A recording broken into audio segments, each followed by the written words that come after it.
ہے یہ آج جو مولانا رحیم اللہ جو شہید ہو گیا آج افغانستان میں، آپ کو اطلاع ہے، اس کی مسجد کے اندر میں گیا، میں نے وہاں درس دیا ہے، وہاں میں نے درس دی، یہ مشکات تک پڑھاتے تھے، مشکات کے صرف یہاں مشکات میں پشاور کے اندر بڑے بڑے ادارے ہیں جہاں پر بڑے بڑے مدرسین، یہاں پر مولانا مغفور اللہ دامت برکاتہ اللہ علیہ، دیر بابا، بڑے بڑے حضرات، مولانا حسن جان رحمت اللہ علیہ، مولانا ڈاکٹر شیر علی شاہ صاحب، مولانا ادریس صاحب، بڑے بڑے اکابرین علماء، پختہ علم اور مستحکم علم کے مالک، لیکن وہاں بھی مولانا رحیم اللہ اس شہر میں رہتے ہوئے ایک عام مسجد کے اندر، اس وقت میں نے خود جا کر کے مشکات کا درس دیا، 700 طلبہ ہوتے تھے صرف مشکات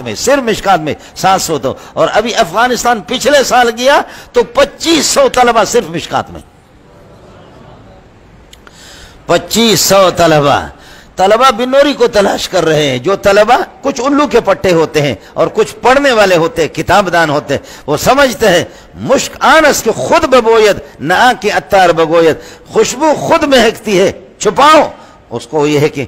آپ کپڑے کے نیچے کر دو تب بھی پتہ چلے گا کہ یہ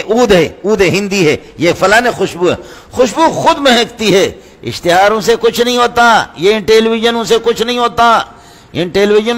ہوتا، اشتہاروں سے کچھ نہیں ہوتا ہے صاحب علم جہاں ہوتا ہے، آپ دیکھیں گے وَرَأَيْتَ النَّاسَ يَدْخُلُونَ فِي دِينِ اللَّهِ أَفْوَاجًا، پوری دنیا محمد کی طرف دوڑ لگا رہے، وہ بھی تو استاد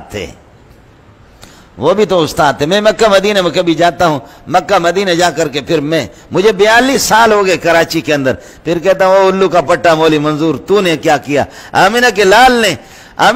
نے 23 سال کے اندر پوری دنیا میں انقلاب لائے، یہ ہے علم، یہ ہے علم، یہ ہے علم، یہ ہے علم۔